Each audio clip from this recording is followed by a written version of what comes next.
Hello, my name is Precious Vines and I'm the blogger for The Single Maven.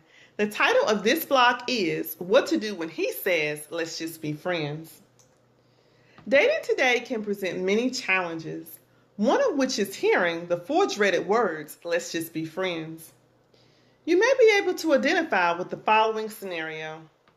You're in a relationship with someone and things seem to be going pretty well. You've even had the opportunity to meet a few of his family members. So you're a bit taken aback when he says, out of the blue, let's just be friends. Those four words may shock you, causing you to wonder exactly what went wrong. And once the shock wears off, you're stuck wondering exactly where do you go from here. It is at this point that you must accept that the landscape of your relationship has changed. So, let's talk about the challenges you face in moving forward. How should you go about choosing the right path when he says, let's just be friends? In real estate, there's a legal term known as divided interest. Divided interest simply means that the person has a partial ownership interest in property. This person's interest does not lend itself to a complete or whole interest of absolute ownership. That divided interest merely means that the person only owns a portion of the property. And I believe the same principle applies here in the let's just be friends scenario. If the gentleman you're dating changes his mind and wants to be friends with you, what he's really saying is this: he has divided interest. You, as a single woman, must be aware of divided interest. If you're dating with the intentions of future marriage, you must caution yourself against maintaining a relationship with divided interests.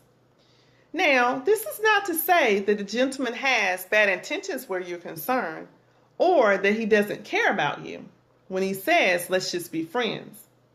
However, what it does say is this: he no longer has an undivided and complete interest in pursuing a relationship with you. By changing the status of the relationship to just friendship, he no longer wants to be completely exclusive with you as a significant other. And this is where you should be cautious. You must be aware of divided interests if you remain in contact with him. Proverbs 4 verse 23 NIV version reads this: above all else, guard your heart, for everything you do flows from it. As single women, we must remember to guard our hearts while dating. To guard your heart means that you maintain appropriate boundaries where your mind, will, and emotions are involved. You must protect yourself from continuing to emotionally invest in this type of relationship. And so, I would like to summarize by saying, we must remember that the let's just be friends scenario is primarily a situation of divided interest. I challenge you to guard your heart and implement boundaries where friendship with an ex is concerned. I suggest that you take time to really consider how future contact with him will impact you. Will holding on to your past hinder you from progressing towards your future? As always, I invite you to subscribe to this blog, The Single Maven, and share with your network. Until next time.